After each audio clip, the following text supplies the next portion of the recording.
Solved problems in power system stability analysis. Problem number 1.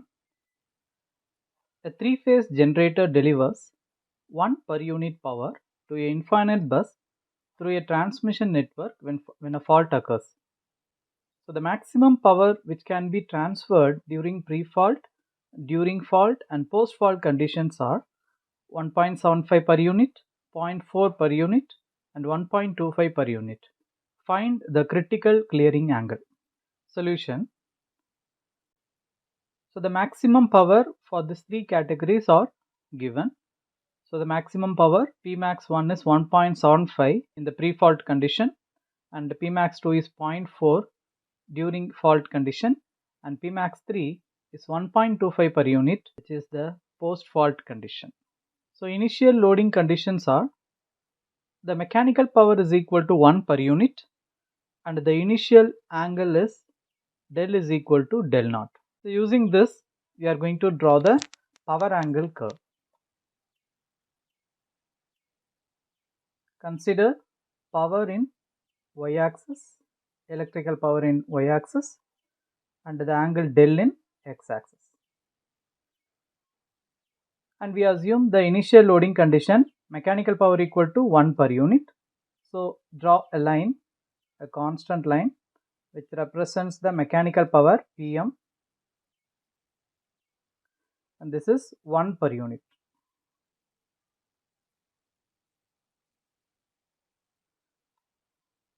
So now we are going to draw the power angle curve for all these three cases. First, consider this Pmax1. The maximum power is 1.75 per unit. So this line is 1 per unit.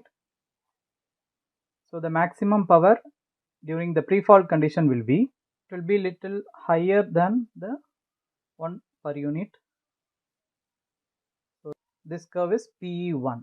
So the electrical power during pre-fault condition, which has the maximum power of 1.75 per unit. And second one, Pmax2, that is during fault condition, it is 0.4 per unit. So this line is 1 per unit.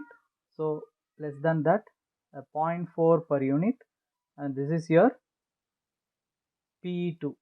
And third one, Pmax3 equal to 1.25 per unit, which is the post-fault condition. So the maximum power is 1.25, so little higher than the 1 per unit mark. So this gives you the electrical power PE3. So this is how you need to draw the power angle curve for these three cases: pre-fault, during fault and post-fault conditions. Now we are going to mark the angle, the power angle curve during pre-fault condition which intersects the mechanical power. So this point is the initial load angle del naught. After the post-fault condition, so this P3 power, it intersects at this mechanical power. So this point, that is your del max, the maximum angle. So in between, you'll be having fault clearing angle. You can take somewhere around here.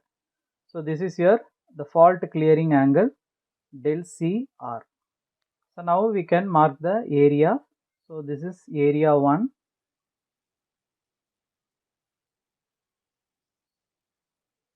And this one is area 2.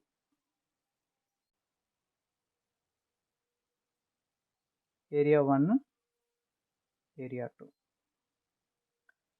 So now we are going to apply the equal area criterion and find out the critical clearing angle. So this is how you need to draw the power angle curve for these three conditions.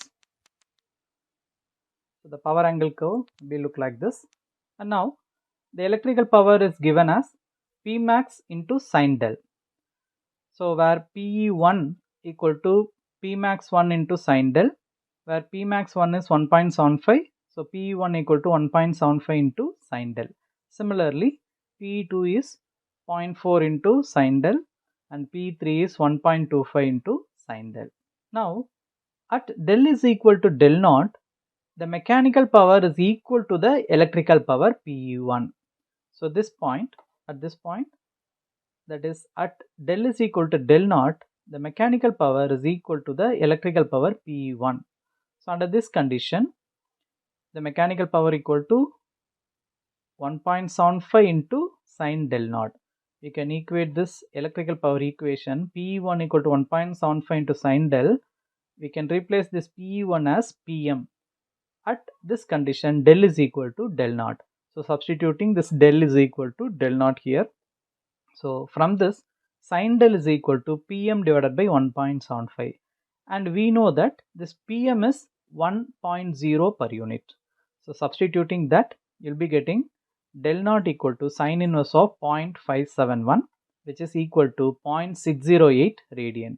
So keep your calculator in radian mode, you'll be getting this answer. So this is the initial angle del naught. And second angle is del max. So if you know this del naught and del max, you can easily calculate this del CR, which is the critical clearing angle. So del max equal to, so the overall angle, the total angle is pi. So pi minus, so this angle. So this angle can be calculated in the similar way how we calculated this del naught. So del naught, we use this P1 power, and for this case we are going to use P3 power. So which is intersecting at this point. So we are going to use P3 power. So total angle is pi minus the P3 power is, we are applying that formula. So you will be getting sine inverse of Pm divided by P max 3. Pi minus sine inverse of Pm is 1.0 and P max 3 is 1.25. Substituting that, you will be getting del max equal to 2.214 radian. Now area A1. Area A1 can be determined by subtracting this area. Subtracting this area from the overall area. So the overall area is this Pm line comes here. So Pm line, which varies from del naught to del Cr for area 1. So we can substitute that Pm into del Cr minus del naught, upper limit minus lower limit, minus this area. So this area, there is a curve here. So we need to take an integral. The integral limit is del naught to del Cr, and this power is P2. So integral of del naught to del Cr P2 d del. So you will be getting this area. So the overall area minus this part, that gives you area A1. Similarly, for area A2, the overall area is this one, overall area, and if you subtract this area from the overall area, you will be getting A2. So A2 can be represented in integral form, since here you will be having a curve like structure. So integration of the limit is del Cr to del max, and the power is Pe3. This is the overall area minus this blue color box. So this one is below the mechanical power line. So Pm into del max minus del Cr, upper limit minus lower limit. So that gives you A2. So the overall area is integration of del Cr to del max P3 d del minus this part is Pm into del max minus del Cr. So this is your area A2. Now we are going to apply equal area criterion. Area A1 is equal to area A2.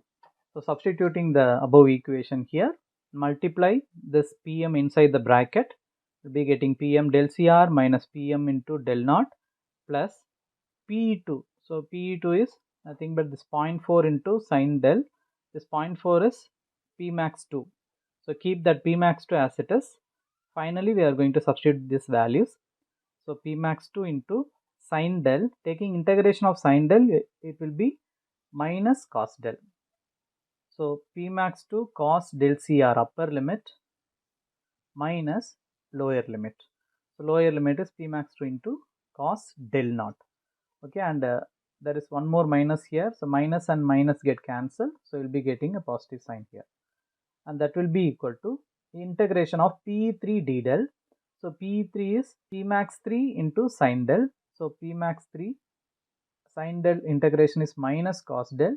So minus of P max 3 cos del max, this is upper limit, and minus lower limit, minus of minus, it become plus P max 3 into cos del Cr minus Pm into del max plus Pm into del Cr. So now I am considering the last equation we have seen in the previous slide. So in this equation, you can able to see this Pm into del Cr, and this side also one Pm into del Cr. So you can easily cancel these two, and remaining, our main aim is to find the del Cr. So the del Cr term, so here one del Cr is there, P max cos del Cr, and here P max 2 cos del Cr. So you keep this term as it is. You bring this P max cos del Cr to this side. Take cos del Cr as common. So what happened? P max 3 minus P max 2 comes. And the remaining this terms, that is P max cos del max, P max del max, you take this two term to that side. So the equation become cos del Cr, that is P max 3 minus P max 2 equal to, the remaining term is P max 3 cos del max. So here this term comes to this side, it become plus, then minus this P max 2 cos del naught minus Pm del naught and plus Pm del max. So this minus Pm del max comes to that side, it become plus Pm del max.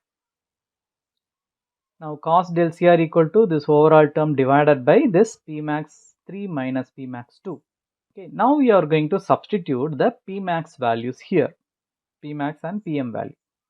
So P max 3 is 1.25 and cos del max is 2.214, P max 2 is 0.4, cos del naught is 0.608, and Pm is 1, del naught is 0.608, Pm is 1, del max is 2.214 divided by P max 3 minus P max 2.